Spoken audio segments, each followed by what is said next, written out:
뉴욕과 뉴저지 일원에 시간당 2인치 내외의 폭설이 내리면서 도시가 멈춰섰습니다.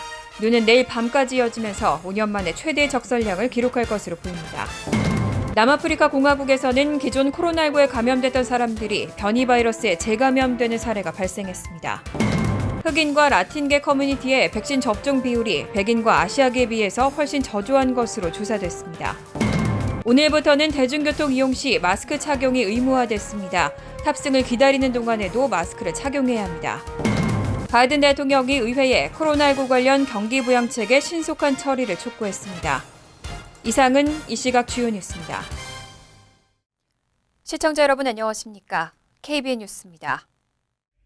오늘 오후 4시 기준 미 전역의 코로나19 누적 확진자는 어제보다 11만 1,896명 늘어난 2,623만 1,939명, 사망자는 1,875명이 들어 44만 2,207명입니다. 이 가운데 뉴욕의 확진자는 11,209명이 들어 141만 9,907명, 사망자는 181명이 들어 4만 3,634명, 뉴저지의 확진자는 4,286명이 드러나 69만 6,829명, 사망자는 29명이 들어 2만 1,484명입니다. 한편 커네티컷의 확진자는 3,931명이 들어 25만 3,954명, 사망자는 73명이 들어 7,119명으로 집계됐습니다. 첫 번째 소식입니다. 뉴욕과 뉴저지 일원에 시간당 2인치 내외의 폭설이 내리면서 도시가 멈춰섰습니다. 눈은 내일 밤까지 내릴 것으로 예상되는데요. 2016년 이후 5년 만에 최대 적설량을 기록할 것으로 보입니다. 대중교통 운행도 중단되고 백신 접종도 모두 연기됐습니다. 어제 밤부터 내리기 시작한 눈은 내일까지 8에서 12인치의 적설량을 보일 것으로 예상되며 도시 외곽 지역은 10에서 15인치, 뉴저지 북부 지역과 허드슨밸리 지역은 최대 24인치의 적설량을 기록할 것으로 보입니다. 빌 드블라지오 뉴욕시장은 오늘 아침 6시부터 시 전역에 비상사태를 선포하고 가급적 외출을 자제해 줄 것을 당부했습니다. 오후 들어 적설량이 많아지면서 오후 2시부터 전철의 지상구간 운행을 전면 중단했습니다. 롱아일랜드 레일로드와 메트로노스도 그랜드 센트럴과 펜스테이션에서의 3시 출발 열차를 마지막으로 운행을 중단했고 대부분의 버스 노선도 운행이 중단됐습니다. 뉴저지 트랜짓의 버스 열차 운행도 중단됐고 뉴욕과 뉴저지 주요 간선도로도 폐쇄되는 구간이 잇따라 생기면서 도심은 물론 외곽 지역에서도 차량 통행을 찾아보기가 힘들었습니다.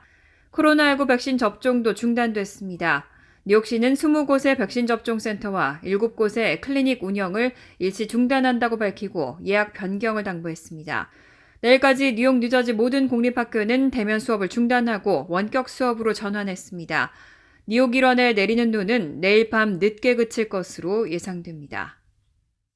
남아프리카 공화국에서는 기존 코로나19에 감염됐던 사람들이 변이 바이러스에 재감염되는 사례가 발생했습니다. 첫 번째 감염으로 유도된 면역 반응이 변이 바이러스 감염을 예방하기엔 충분하지 않을 수 있다는 의미입니다. 앤서니 파우치 국립알레르기 전염병 연구소 소장은 NBC 뉴스와의 인터뷰에서 남아공에 있는 과학자와 공중보건 동료들이 지금 뭔가 이상한 일이 일어나고 있다고 전했다며 몇 달 전 감염된 사람들이 새롭게 변이 바이러스에 재감염되는 사례가 발생했다고 밝혔습니다. 파우치 소장은 그것은 첫 번째 감염으로 유도된 면역 반응이 두 번째 감염을 예방하기에 충분하지 않다는 점을 말해준다고 덧붙였습니다.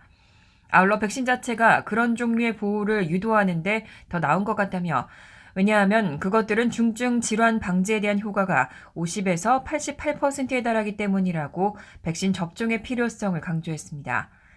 앞서 30일 월스트리트저널도 미 제약사 노바백스의 코로나19 백신 임상시험 과정에서 기존 코로나19 감염자의 남아공 변이 재감염 위험이 확인됐다고 보도했습니다. 보도에 따르면 노바백스는 남아공에서 4,422명을 대상으로 임상시험을 진행해왔는데 이 가운데 3분의 1은 코로나19 항체 양성 반응을 보인, 즉 감염됐던 사람들이었습니다. 연구팀은 4,422명을 두 팀으로 나누어 한 팀에는 노바백스 백신을, 나머지 팀에는 가짜 백신을 접종했고 임상 결과 가짜 백신을 투여받은 사람들 가운데 2%에서 코로나19 감염이 확인됐습니다. 항체 양성 반응을 보였던 사람들과 항체가 없었던 사람들에게서 감염 비율은 같았습니다. 흑인과 라틴계 커뮤니티는 코로나19 감염으로 다른 인종보다 상대적으로 더 큰 피해를 겪어왔는데요. 그런데도 불구하고 이들의 백신 접종 비율은 백인과 아시아계에 비해서 훨씬 저조한 것으로 조사됐습니다. 31일 빌 드블라조 시장은 흑인과 라틴계 주민들의 백신 접종률이 백인과 아시아계에 비해서 훨씬 떨어진다는 점을 인정하고 앞으로 바이러스 감염의 피해가 심한 지역으로 계속해서 백신 주사 대상을 확대해 나가겠다고 약속했습니다. 뉴욕시 보건국이 공개한 통계에 따르면 뉴욕시에서 지금까지 최소 1회분이라도 백신 주사를 맞은 시민들의 48%는 백인이었습니다. 시민 전체 인구 가운데 히스패닉이 아닌 순수한 백인 인구는 전체의 약 3분의 1인 걸 감안하면 지나치게 높은 비율입니다. 뉴욕시에서 백신 주사를 맞은 사람의 약 40%는 설문조사에서 인종 등 인구 통계학적인 정보를 밝히지 않고 있기 때문에 이 백신 접종 통계 숫자가 완전한 건 아닙니다. 하지만 다른 모든 주와 도시에서도 흑인들은 차지하는 인구 비율에 비해 백신 접종 비율이 현저하게 떨어지고 있습니다. 뉴욕시의 시민들 가운데 흑인은 24%, 라틴계는 29%를 차지하고 있지만 백신 접종은 흑인에게 11%, 라틴계에게 15%가 실시됐습니다. 아시아계는 인구 가운데 14%를 차지하고 있지만 백신 주사는 15%나 맞았습니다. 드블라조 시장은 이에 대해 인종별 차이가 명백하게 드러나고 있다며 특히 유색인종 지역에서 백신에 대한 불신과 망설임이 심한 것으로 확인되는 만큼 적극적이고 창의적인 대책에 나서야 한다고 강조했습니다. 뉴욕시 워싱턴 하이츠는 거주민 70% 이상이 라틴계입니다. 그런데 이 지역의 백신 접종 센터에는 정작 주민들보다 외지에서 온 백인들이 몰리고 있다는 보도가 나왔습니다.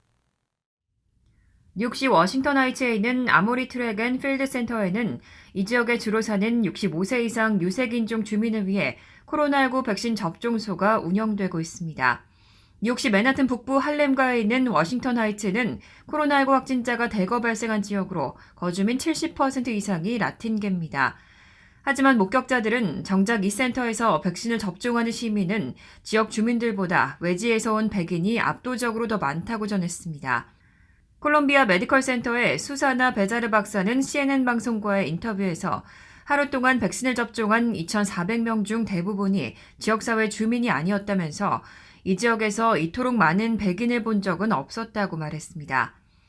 현재까지 이 센터에서 백신을 접종한 시민은 2만 5천 명에 달하지만 해당 센터는 인종별로 분류한 접종자 정보는 없다는 입장입니다. 비판이 이어지자 센터 측은 모든 나머지 예약 공간은 뉴욕시 지역 주민에게 할당할 수 있도록 즉각 조처하겠다면서 최소 60%는 워싱턴 하이츠와 인우드, 북, 중부 할렘, 브롱스 남부 지역에 있는 주민들을 위해 남겨둘 것이라고 밝혔습니다. CNN은 이 지역의 주민 37%는 영어를 제대로 구사하지 못하고 첨단 기술 사각지대에 놓인 경우가 많다고 지적했습니다. 베자르 박사는 백신이 주로 영어로 된 스마트폰 앱을 통해 공급된다면 불평등이 심화할 것이라면서 현장 예약을 받고 온라인 예약 방법을 안내하는 등 이곳 주민이 백신을 제대로 맞을 수 있도록 해야 한다고 조언했습니다. 지금까지 미 전역에서는 총 2,400만여 명이 코로나19 백신을 최소한 한 차례 접종한 것으로 집계됐습니다. 연방정부가 공급한 백신 4,993만 회 가운데 대략 59%가 접종됐습니다. 30일 연방질병통제예방센터 CDC는 총 2,960만 회의 화이자 및 모더나 백신 주사가 접종됐다고 발표했습니다. 이 백신 모두 두 차례 주사를 맞아야 완전 접종이 되는데 530만 명은 1, 2차 주사를 다 맞았고 1,900만 명 정도는 1차만 맞았습니다. 전 인구의 7.2%에 해당하는 2,430만 명이 최소한 한 차례 코로나 백신 주사를 맞은 셈입니다. 미국은 12월 14일 화이자 앤 바이오엔텍, 12월 21일 모더나 백신 접종을 차례로 개시했고 이틀 정도 데이터 수거 시간차가 있는 최신 CDC 발표 당시까지 4,993만 회를 주사할 수 있는 백신량을 공급받았습니다. 공급량 중 59%만이 실제 사람들에게 접종된 것으로 접종 실제 상황은 공급량보다 접종 인프라가 더 문제인 영국형에 가깝습니다. 1월 20일 취임한 바이든 대통령은 취임 100일이 되는 4월 30일까지 총 인구 3억 3,500만 명 중 1억 명에게 코로나19 백신을 접종할 것이라고 약속했습니다. 지난 30일까지 최소한 한 차례라도 주사를 맞은 2,430만 명에 더해 앞으로 90일이 넘는 동안 7,500만여 명이 최소한 한 차례 주사를 맞으면 공약을 달성하게 됩니다. 현재 미국의 백신 접종은 속도가 붙어 하루 평균 130만 회 주사가 실시되고 있습니다. 이 속도라면 전체 5분의 1 내지 4분의 1은 2차 주사까지도 접종을 완료할 수 있을 것으로 보입니다. 지난 20일 출범한 바이든 행정부는 코로나19 확산 억제를 위한 정책에 힘을 쏟고 있습니다. 입국자 격리 조치 등에 이어 오늘부터는 대중교통 이용 시 마스크 착용이 의무화됐습니다.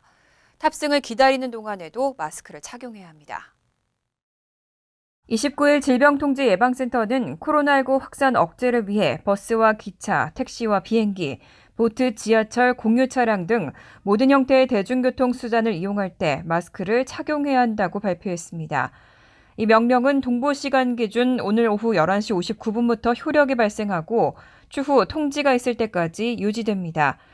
CDC의 마틴 셰트론 세계 이주 및 검역 담당 소장이 서명한 이번 명령에는 대중교통을 이용할 때에는 물론 탑승을 기다리는 동안에도 코와 입을 가리는 마스크를 써야 한다는 내용이 포함됐습니다. 구멍이 있는 마스크는 안 됩니다. 페이스 쉴드나 고글은 마스크와 함께 착용할 수는 있지만 마스크 대신 단독으로 쓸 수 없고 스카프와 손수건 등도 마스크를 대체할 수 없습니다. 단 2세 이하 혹은 마스크를 착용할 수 없는 장애인은 면제됩니다. CDC는 이번 명령을 어길 경우 형사처벌할 권리를 보유하고 있다면서도 자발적인 준수를 장려한다고 덧붙였습니다. 바이든 대통령이 의회에 코로나19 관련 경기 부양책의 신속한 처리를 촉구했습니다. 지금은 선택의 여지가 없이 행동해야 할 때라면서 행동하지 않아서 발생하는 비용이 매일 높아지고 있다고 지적했습니다. 바이든 대통령은 29일 백악관 집무실에서 경제 고위 관료들과 만나 코로나19로 대규모 실업이 장기화되고 경제 회복이 지연될 수 있다는 연구 결과를 인용하면서 선택의 여지가 없이 지금은 행동해야 할 때라고 말했습니다.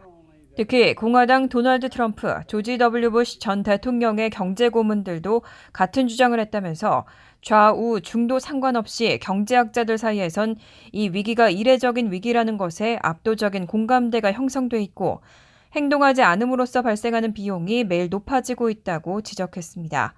이 자리에 참석한 제닛 옐런 재무장관도 전날 발표된 실업수당 청구 건수가 84만 7천 건에 달한다며 대통령의 말이 전적으로 옳다고 밝히고 아무것도 하지 않는 것의 비용은 뭔가를 하는 것의 비용보다 훨씬 크고 지금은 행동할 필요가 있다고 강조했습니다. 민주당은 1조 9천억 달러 규모의 5차 부양책 처리를 준비 중입니다. 척 슈머 상원 민주당 원내대표는 민주당 단독으로 법안 처리를 할 용의가 있다면서 다음 주 절차를 시작할 가능성을 언급하기도 했습니다. 공화당이 부응하지 않을 경우엔 과반 찬성으로 개별 예산안을 통과시킬 수 있는 예산 조정권을 행사할 가능성도 열어놓고 있습니다. 한편 수전 콜린스와 밋 롬리 등 공화당 상원 의원 10명이 조 바이든 대통령에 공동서한을 보내고 6천억 달러 수준의 초당적 부양안 마련을 요청했습니다. 지난해 여름 전 세계로 확산한 흑인 목숨도 소중하다는 BLM 운동이 올해 노벨 평화상 후보에 올랐습니다. BLM 운동을 노벨 평화상 후보로 추천한 노르웨이의 페테르 에이드 의원은 추천서에서 BLM은 전 세계가 인종 차별에 대해 자각하는 데 큰 성과를 냈다고 말했습니다.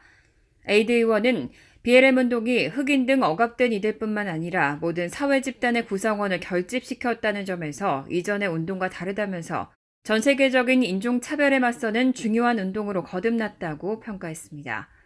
BLM 운동은 2013년 17세 흑인 청년 트레이본 마틴에게 총을 쏴 숨지게 한 히스패닉계 백인 남성이 법원에서 무죄를 받자 이에 분노한 시민들이 처음 조직했습니다.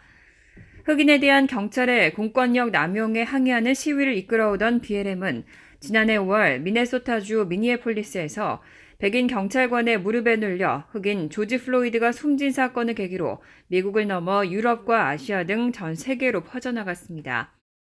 미 주요 도시에서 일부 시위가 폭력적으로 전개됐다는 보수 진영의 비판에 대해서 에이드 의원은 당연히 폭력 사태도 있었지만 대체로 경찰이나 맞불 시위대가 일으킨 것이라고 반박하고 BLM 시위 대부분이 평화로웠다는 연구 결과들이 있다고 해명했습니다. 한편 노르웨이 노벨위원회는 3월 말까지 간추린 후보 명단을 공개하고 10월에 수상자를 발표합니다. 지난해 노벨 평화상은 세계 식량 계획에 돌아갔습니다. 전문직 취업비자 발급 제한이 풀립니다. 바이든 행정부는 트럼프 전 대통령이 지시한 취업비자 등의 비자 발급 금지 명령을 철폐하는 행정명령을 발표했습니다. 비자를 받지 못해 입국하지 못했던 외국인 노동자들과 가족들이 미국에 들어올 수 있게 됐습니다. 대통령 자문기구인 백악관 국내정책위원회 부위원장인 에스더 올라바리아는 지난 주말 시장 컨퍼런스에서 비자 발급 규정을 다시 원상복귀시키는 내용을 담고 있는 행정명령을 공개했습니다. 트럼프 전 대통령은 지난해 6월 24일부터 취업비자뿐만 아니라 취업이나 가족 이민을 통해 영주권 승인을 받은 외국인들까지 비자 발급을 6개월간 중지시키고 시행일 종료를 앞둔 12월 말에 다시 3개월을 연장했습니다. 행정명령에 따르면 현재 미국에 거주하는 외국인은 해당하지 않지만 해외에 있는 신청자와 가족들은 비자를 받지 못해 하염없이 기다려왔습니다. 워싱턴 DC에 있는 이민정책연구소에 따르면 트럼프 전 대통령의 행정명령으로 비자를 받지 못해 입국하지 못하는 이민자는 영주권 신청자만 8,000명, 임시비자 해당자지만 입국할 수 없는 외국인도 9,000명이 넘는 것으로 알려졌습니다.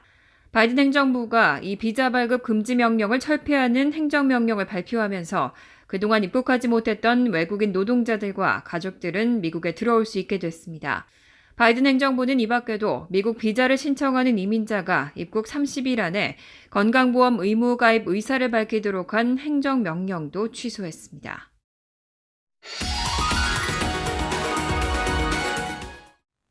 이어서 LA 지역 한인사회 소식입니다.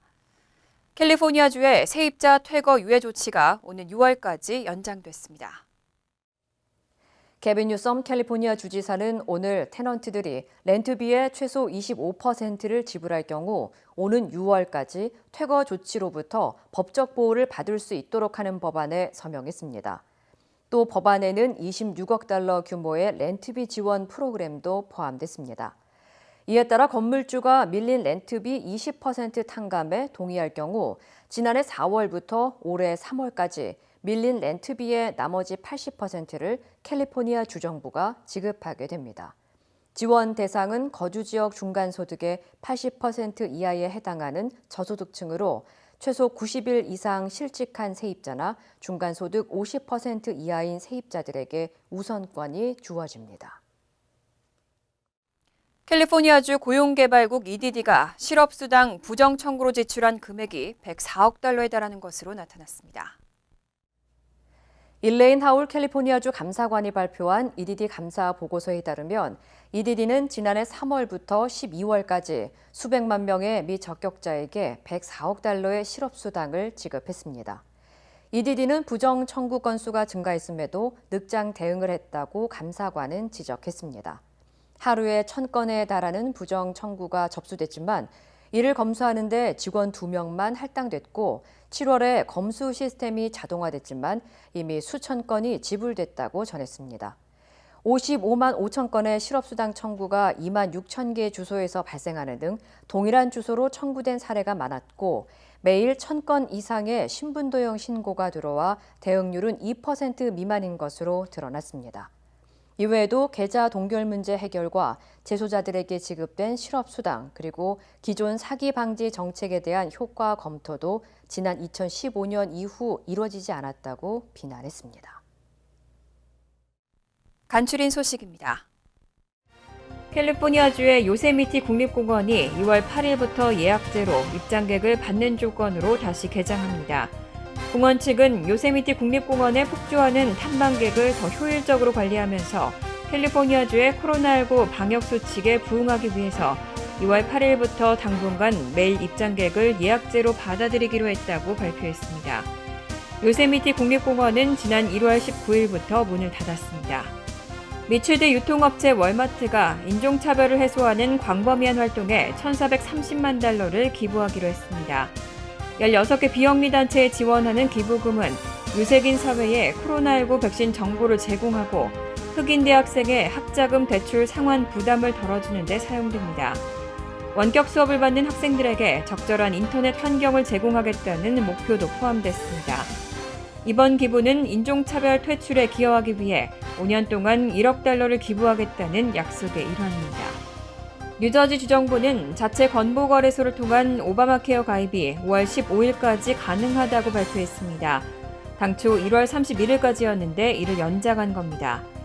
지난해 11월부터 시작된 2021년 공개 가입 기간부터 뉴저지 주민들은 주정부가 자체 운영하는 건보거래소를 통해 보험에 가입하거나 기존 보험을 갱신할 수 있습니다. 필 머피 주지사는 코로나19 사태 속에서 보험이 없는 주민들을 위해 가입 기간을 연장하기로 한 것이라고 밝혔습니다.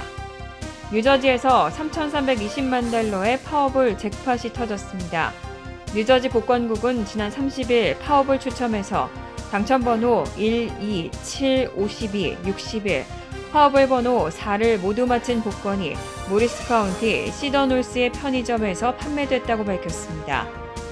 복권국은 일시불로 당첨금을 수령할 경우 세금을 제하고 총 2,481만여 달러를 받게 된다고 밝혔습니다. 환율과 증권 소식입니다.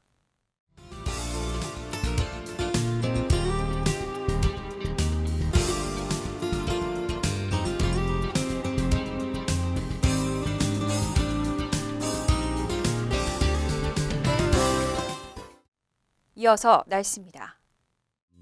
화요일은 오전 중 비나 눈이 내리겠고 오후에는 때때로 눈이 이어지겠습니다. 낮 최고 기온은 35도, 섭씨 2도, 밤 최저 기온은 29도, 섭씨 영하 2도로 예상됩니다. 수요일은 구름이 많겠습니다. 목요일은 대체로 화창하겠지만 밤부터는 눈이나 비가 내리는 곳도 있겠습니다. 이상으로 KBN 뉴스를 마칩니다. KBN과 함께 즐거운 저녁 되시기 바랍니다.